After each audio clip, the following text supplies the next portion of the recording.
इस छोटी सी चीज को आप फिक्स कर लो और इस छोटी सी चीज को फिक्स करने के बाद में आपकी वो बड़ी प्रॉब्लम है वो पूरी की पूरी सॉल्व हो जाएगी। कई बार जब हम कोई सेमिनार अटेंड करते हैं, वर्कशॉप अटेंड करते हैं, कोई बुक पढ़ते हैं या फिर किसी की एडवाइस सुनते हैं तो हमें ऐसा लगता है कि हम अंदर से पूरी तरह से चेंज हो चुके हैं, लेकिन हम देखते हैं कि अक्सर 2-3 दिन के बाद हम सेम ट्रैक पर वापस आ जाते हैं और हमें बड़ा दुख होता है। इसलिए समझना जरूरी है कि सुपरफिशियल चेंज कौन सा होता है और रियल चेंज कौन सा होता है, जिससे जब सुपरफिशियल चेंज आप फील कर रहे हो तो आप उस चीज से दूर जा सको, क्योंकि ऐसे चेंज का कोई फायदा नहीं है। तो मैं आपको सुपरफिशियल चेंज के 5 एलिमेंट्स बताता हूं और इन 5 एलिमेंट्स में से अगर आप कोई भी एक या फिर 2 एलिमेंट्स किसी पर्टिकुलर सिचुएशन में देखते हो तो आप समझ सकते हो कि ये जो चेंज आप फील कर रहे हो ये सिर्फ सुपरफिशियल चेंज है, ये 2-3 दिन बाद जाने वाला है, ये रियल चेंज नहीं है, जिससे आप रियल चेंज को अच्छी तरह से पहचान सको। पहला एलिमेंट है इमोशंस। तो जब भी आपको सुपरफिशियल चेंज फील होता है तो आपको हमेशा बहुत इमोशनल भी फील होगा साथ में। दैट मीन्स के आपकी होप बहुत बढ़ जाएगी, आपके अंदर एक्साइटमेंट बहुत होगा, आप हो सकता है कि रोने भी लग जाओ। जैसे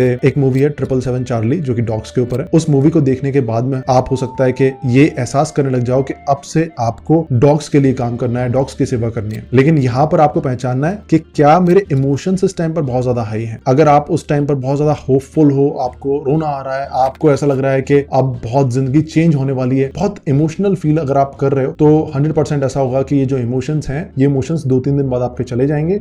ये चेंज है, ये एक सुपरफिशियल चेंज आपके अंदर है, आप अंदर से चेंज नहीं हुए, आपको ऐसा लग रहा है कि आप चेंज हो चुके हो लेकिन अंदर से आप सेम ही इंसान हो। ऐसा क्यों होता है? क्योंकि जो इमोशंस आते हैं, इमोशंस हमेशा टेम्परेरी होते हैं। आपने नोटिस किया होगा कि भाई बहन जब लड़ते हैं तो उनको ऐसा लगता है कि वो एक दूसरे से दूर चले जाएंगे, कभी एक दूसरे से बात नहीं करेंगे, लेकिन 2-3 दिन के बाद वो जो गुस्सा है वो कैरी फॉरवर्ड नहीं हो पाता है। इमोशंस चाहे वो गुस्से का हो, चाहे वो सैडनेस का हो, कुछ टाइम के बाद अपने आप खत्म हो जाता है। तो अगर आपको इमोशनल होकर ऐसा लग रहा है कि आप अंदर से चेंज हो गए हो सकता है कि आपने भाग मिल्खा भाग मूवी देखी और अब आपको ऐसा लग रहा है कि आज से आप प्रोक्रेस्टिनेट नहीं करोगे क्योंकि आप बहुत ज्यादा मोटिवेटेड फील कर रहे हो सकता है आपने किसी का सेमिनार अटेंड किया, उस इंसान ने आपको इतना इमोशनल कर दिया कि आप आपकी सीट से 2 फुट ऊपर एक्साइटमेंट में कूदने लग गए हो। इस तरह का जो चेंज आपको फील हो रहा है ये सुपरफिशियल चेंज है, क्योंकि इसमें इमोशंस इन्वॉल्व है। इमोशंस टेम्परेरी हैं, 2 दिन बाद चले जाएंगे और 2 दिन बाद आपका ये चेंज भी कहीं गायब हो जाएगा। इसलिए हमेशा याद रखो, अगर आप इमोशनल हो रहे हो किसी की बात सुनकर तो साथ में ये देखो कि उस इमोशन के साथ में कोई रियल सॉल्यूशन भी प्रोवाइड किया जा रहा है क्या। अगर उस इमोशन के साथ में कोई रियल सॉल्यूशन भी प्रोवाइड किया जा रहा है, दैट मीन्स कि हो सकता है कि वो चेंज थोड़ा आगे तक चल पाए। दूसरा एलिमेंट सुपरफिशियल चेंजेस का है कि सुपरफिशियल चेंजेस हमेशा सडन फील होते हैं। एक नैरेटिव है जिसमें सभी लोग विश्वास करते हैं कि एक इंसान बहुत टाइम तक अपना काम नहीं कर रहा था, बहुत बुरी हालत में था, फिर एक दिन उसके अंदर कुछ चेंज हुआ और उस दिन के बाद से वो इंसान पूरी तरह से बदल गया। मतलब चेंज सडन हुआ, but this is not true. और अगर आपने बहुत सारी हीरो स्टोरी सुनी होगी तो आपने देखा होगा हीरो स्टोरी ऐसी ही होती है कि हीरो जो है वो बहुत टाइम तक बहुत बुरी हालत में था, फिर एक दिन कुछ ऐसा हुआ कि हीरो की जिंदगी में एक ऐसा पॉइंट आया कि वो उसके बाद से पूरी तरह से चेंज हो गया, सडन चेंज। इसके ऊपर आप इसलिए विश्वास करते हो क्योंकि आपने बहुत सारे लोगों के मुंह से सुना होगा जिन्होंने स्मोकिंग छोड़ दी है या फिर ड्रिंकिंग छोड़ दी है। वो ये कहते हैं कि जब आप उनसे पूछोगे कि आपने ड्रिंकिंग या फिर स्मोकिंग कैसे छोड़ी, तो वो कहते हैं कि एक दिन मैंने स्मोकिंग की या फिर ड्रिंकिंग की, मेरी बच्ची ने मुझे कहा कि पापा ऐसा मत करो।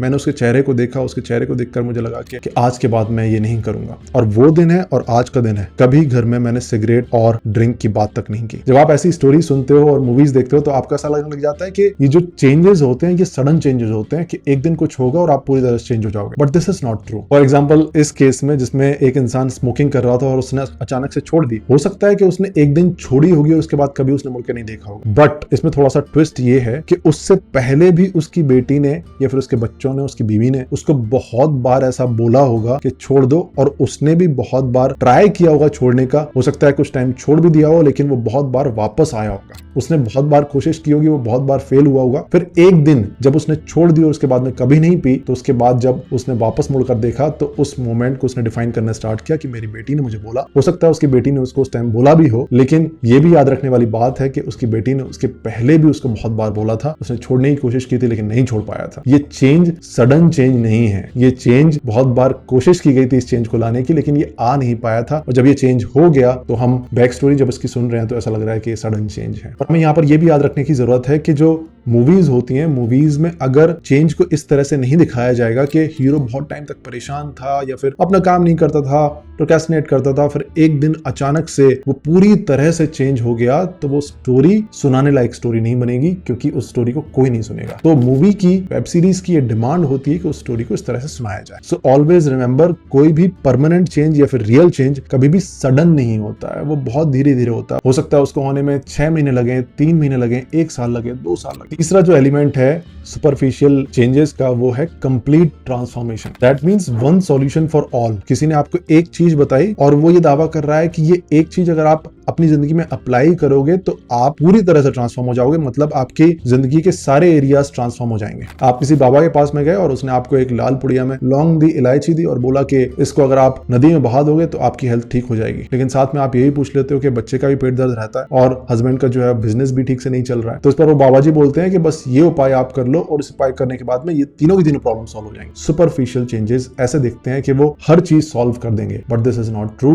हो सकता है कि आपके बच्चे के पेट में इसलिए दर्द हो रहा था क्योंकि उसको आईबीएस है और आईबीएस को ठीक करने के लिए उसको किसी डॉक्टर के पास में जाना पड़ेगा। वो डॉक्टर के पास में जाएगा, डॉक्टर हो सकता है उसको कुछ दवाइयां लिखे या फिर कोई मेडिटेशन भी बता दे, और ये दवाइयों का यूज करते हुए या फिर मेडिटेशन का यूज करते हुए उसका पेट दर्द ठीक होने लग जाए, उसका आईबीएस ठीक होने लग जाए। और वो भी इस तरह से नहीं होगा कि पूरी तरह से ठीक हो जाए। हो सकता है कि पहले वो 4 बार वॉशरूम जाता था और अब शायद वो सिर्फ 2 बार जाता है पूरे दिन भर में। रियल चेंजेस ऐसे दिखते हैं। रियल चेंजेस से कोई एक पार्ट, कोई छोटा सा पार्ट ट्रांसफॉर्म होता एक बार में। रियल चेंजेस में सारी की सारी चीजें चेंज नहीं हो जाती एक बार में। तो अगर कोई चीज आपको प्रॉमिस कर रही है कि सारी की सारी चीजें, सारी की सारी प्रॉब्लम्स बस इस एक चीज से सॉल्व हो जाएंगी, दैट मींस कहीं ना कहीं वो सुपरफिशियल चेंज है। आपको ये एक्सपेक्ट करके नहीं चलना चाहिए कि एक चीज से सब कुछ सॉल्व हो जाएगा। चौथा, सुपरफिशियल चेंजेस ये भी दावा करते हैं कि एक बार अगर आपके अंदर चेंज आ गया तो फिर आप कभी पीछे मुड़कर नहीं देखोगे, मतलब आप कभी पुराने रास्ते पर नहीं जाओगे। This is also not true. मान लो कि कोई आपको ऐसा बोलता है कि ये जो मेडिटेशन की टेक्निक है, इस मेडिटेशन को अगर आप फॉलो करोगे तो आपकी जिंदगी से एंग्जाइटी खत्म हो जाएगी और उसके बाद में एंग्जाइटी कभी वापस आएगी ही नहीं। ऐसा सच नहीं है। जो चेंजेस होते हैं वो इस तरह से नहीं होते। चेंजेस में अगर मान लो आप मेडिटेशन करते हो तो आपके अंदर हो सकता है कि एंग्जाइटी चली जाए, पूरी तरह से चली जाए,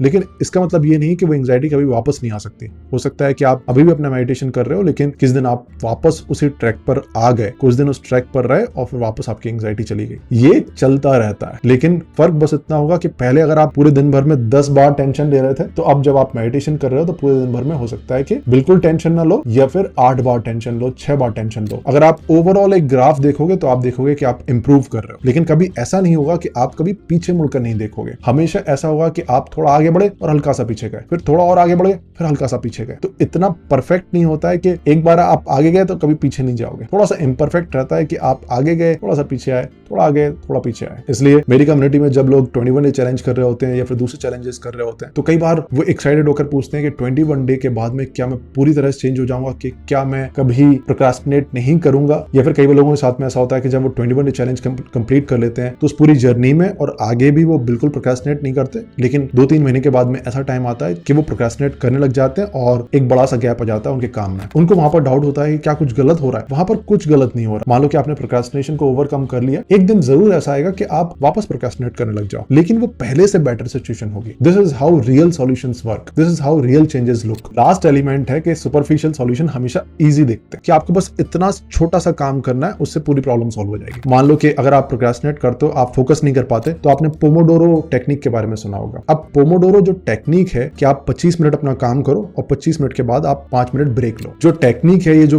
क्विक फिक्स है, ये बहुत ईजी लग रहा है। हो सकता है कि ये किसी इंसान के लिए किसी पर्टिकुलर सिचुएशन में काम भी कर जाए, लेकिन इससे प्रोक्रास्टिनेशन की जो बड़ी प्रॉब्लम है वो बड़ी प्रॉब्लम सॉल्व नहीं होने वाली। ये उस प्रॉब्लम को सॉल्व करने में 0.01% योगदान जरूर दे सकता है, लेकिन ये पूरी प्रॉब्लम को सॉल्व नहीं कर सकता। अक्सर ऐसा होता है कि आप कहीं ना कहीं सुनते हो कि इस छोटी सी चीज को आप फिक्स कर लो और इस छोटी सी चीज को फिक्स करने के बाद में आपकी वो बड़ी प्रॉब्लम है वो पूरी सॉल्व हो जाएगी। बहुत ही ईजी है, but this doesn't go like that. हो सकता है कि आपको जो रियल सॉल्यूशंस होते हैं वो हमेशा थोड़े से कॉम्प्लेक्स, थोड़े से कम ईजी लगते हैं। हो सकता है कोई इंसान आपको उस कम इजी सॉल्यूशन को इजी फॉर्म में आपको प्रोवाइड कर दे, लेकिन इसका मतलब ये नहीं है कि वो सॉल्यूशंस अपने आप में इजी होते हैं, कि बस ये छोटी सी चीज करनी है और पूरी प्रॉब्लम सॉल्व हो जाएगी। तो ये है सुपरफिशियल चेंजेस के 5 एलिमेंट्स। तो कभी कोई बुक पढ़ के, कोई सेमिनार अटेंड करके आपको ऐसा फील हो रहा है कि आप अंदर से चेंज हो गए हो, तो देखो जरा कि ये 5 एलिमेंट्स कहीं उस चेंज में एग्जिस्ट तो नहीं करते। और इस वीडियो के नीचे कमेंट बॉक्स में आप मुझे बताइए कि इस पूरे वीडियो में आपकी एक की लर्निंग क्या रही है। मिलते रहेंगे और वीडियोस में। Please subscribe to my channel.